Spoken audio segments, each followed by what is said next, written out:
Hey folks, Erick Stakelbeck here. Welcome to a Watchman Newscast breaking news edition. Now, we usually come to you from our Watchman studio every Tuesday and Thursday, but from time to time when important news breaks, we'll just come to you from our phone no matter what day of the week it is. And we had some major breaking news out of the Middle East just last night, Tuesday, November 24th, and it's part of a story that we've been following very closely here on the Watchman Newscast for the past several months, and that is Israel versus the Iranian regime and Hezbollah inside Syria. Now, just last night, Tuesday, November 24th, Israeli fighter jets struck Iranian targets once again inside Syria, south of Damascus, and also in Quneitra, that village along the Israel-Syria border in the Syrian Golan Heights. Reportedly, at least 8 Iranian-backed fighters were killed in these airstrikes last night, and it comes on the heels of a series of Israeli strikes against Iran, Hezbollah, and the Assad regime inside Syria. But folks, don't get it twisted. These are, to my mind, defensive strikes by the Israel Defense Forces because the Iranian regime and its proxy Hezbollah are attempting to set up a permanent base inside Syria on Israel's doorstep from which they can attack the Jewish state and fulfill their ideological goal of wiping Israel off the map. That is the goal. So Israel is saying, no way, we will not allow you to do this, to set up what is an existential threat to our nation on our border. So folks, what we have, and we saw it again last night, is a collision course. Israel says, Iran, you must leave Syria and take your radical allies with you. And Iran says, no, we're not going anywhere. We are entrenching ourselves here in Syria. We are here to stay. So I think you need to know about this. You might say, well, once again, Israel strikes Iran inside Syria. Big deal. As we've told you here in the newscast, Israel has carried out literally hundreds of airstrikes against Iran and Hezbollah and their various radical Shia allies inside Syria over the past few years. But folks, what happened last night and what happened last week there, which we'll review in a minute, is very important because, as we've told you here many times on the newscast, the Middle East right now, in particular to the north of Israel, in southern Lebanon and in Syria, those Iran, Hezbollah power bases, it's an absolute powder keg. And folks, look, anything could spark a major regional war. Any incident like we saw last night, an airstrike, a thwarted terror attack like we saw last week along that border, could spark a larger confrontation. And that is something you need to know about. Hey, in terms of last week, and that's why it's important today, we wanted to follow up just on our phone here, not in studio as usual. But again, before the Thanksgiving holiday starts here in the United States, I really thought you'd want an update because it is following up on a thread. And just last week here in the newscast, you can check our archives here on YouTube. While you're there, be sure to subscribe and click that notification bell so you get alerts every time a new video is posted. We're bringing you the kinds of cutting-edge, timely information that you're not hearing in the mainstream media. Did anyone out here hear about this airstrike last night? Israel striking Iran inside Syria? Call me crazy. I think that's kind of a big deal. But last week, as I mentioned, a similar incident, and we reported it here on the newscast, Israel struck Iranian targets and Assad regime targets, a major series of airstrikes inside Syria in response. Key word there, ladies and gentlemen. In response, 2 words, I guess, in response to Iranian-backed fighters planting explosive devices along the Israel-Syria border in the exact spot on the Golan where Israeli forces frequently patrol. Now, God forbid, if an Israeli soldier stepped on one of these explosive devices, the intent clearly by the Iranian regime was to maim and murder Israeli soldiers. Israel, rightfully so, responded in tremendous fashion and struck Iranian military assets and bases, and as well as the Assad regime, their targets inside Syria. And that's a key point because just as in Lebanon, where the Lebanese government is essentially hosting Hezbollah, right? Southern Lebanon is that Hezbollah stronghold.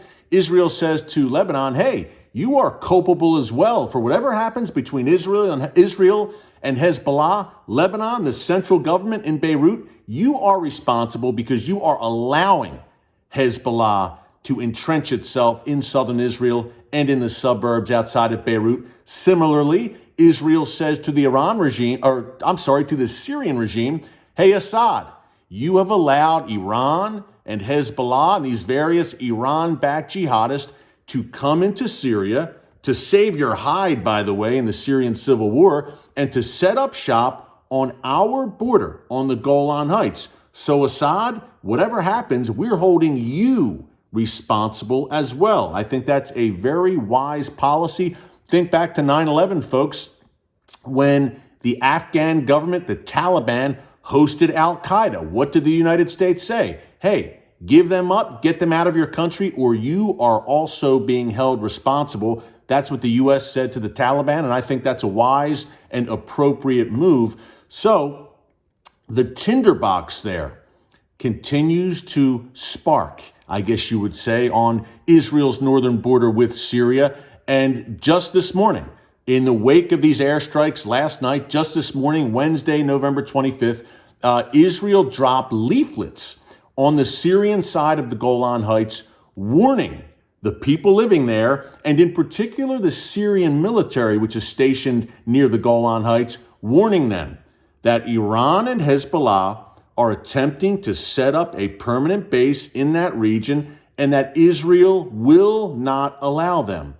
So what Israel's saying and dropping these leaflets, it's telling Syrian civilians who live along that border, hey, don't even think of giving these folks safe harbor. And more importantly, it's sending a message to the Syrian military and by extension, the Assad regime, once again, hey guys, if Iran and Hezbollah carry out, God forbid, a terror attack or some kind of missile attack from your territory inside Syria that maims and murders Israelis on our side of the border, you, Syria, you, Assad regime, you, Syrian military, will be held accountable. So it's a very clear message from Israel. As I said last week, and a few people commented here, Iran never gets the memo, but I said Iran does not seem to be getting the memo because every time they're trying something in that border area between Israel and Syria, Israel is responding with tremendous force. We could cite example after example over the past several months, over the past few years, really, when this has happened. I think back, folks, to May 2018, when Israel carried out a series of airstrikes against Iranian assets inside Syria. I was there the day after the airstrikes. I was on the Golan Heights interviewing the Israel Defense Forces for our Watchman TV show.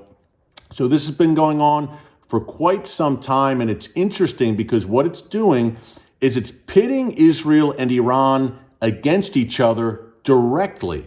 Now, for decades, obviously, Iran operated against Israel through proxy, in particular Hezbollah, Hamas, and Palestinian Islamic Jihad. Now that Iran is in Syria, there's been some direct conflict between Israel and Iran, not only through the proxies, but directly. Israel has directly struck Iran where it hurts. Iranian assets, killed Iranian military and Revolutionary Guards Corps figures and officials there in Syria. So things are heating up, and it's kind of been a slow burn in some respects, but when something like this happens, we feel the need to give you a breaking news update. Number one, because, hey, just from a good journalistic sense, we're following the story. We have to follow up. If something happens in this area that we're focusing so much here on the newscast, then we have to update you. We owe it to our Watchman newscast viewers. And number two, I know that the mainstream media will give this scant coverage, and that's why you're coming to us, and that's why we're proud and honored to fulfill and serve in this role for you, to be watchmen on the wall for such a time as this, because as we've said many times here, that great northern war is coming, where a larger conflict is somewhere in the future. We hope it's far off, but I'm not so sure it is, when Israel will have to face off against Iran, Hezbollah, and their various radical allies in Syria and also in southern Lebanon. Kind of a climactic battle, I guess you could say, to Israel's north. It's a question not of if, but when. And that's not me saying it, folks. That's Israeli officials saying that. So Every time we have one of these incidents up there to Israel's north, we want to bring it to you because you never know what the repercussions and the fallout could bring and if it could spark something much bigger. By the way, as we wrap up here, on that note real quick, we continue to have persistent reports, who knows how credible they are, that perhaps President Trump is considering striking Iran, some kind of strike, maybe against Iran's nuclear facilities, maybe some other asset inside Iran. So pretty interesting. We don't know how much credence we put in these reports, but that continues to be reported in various outlets. So we will keep a close eye on that. You know, clearly, if President Trump only has 2 months left in office, still a big if, there's going to be a Biden presidency. Obviously, Joe Biden has talked about re-entering that Iran nuclear deal, which would empower the Iranian regime once again. I think that would be a disastrous move. So President Trump, I think, is saying, he may be saying, wow, if I leave office, again, a big if, everything's still hashing out here, obviously, with the election in the United States. But if I am to go, I don't want to leave Iran strong and getting stronger. Who knows? So that's something we'll also continue to follow. We mentioned it on the newscast last week, I believe, too. I think it was last Thursday's newscast.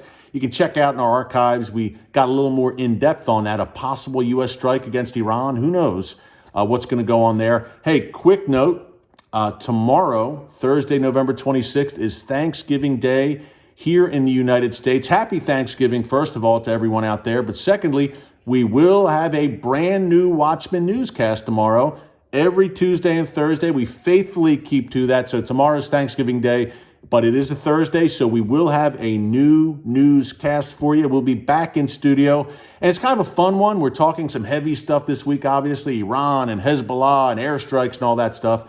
But tomorrow is something I think will encourage and edify you.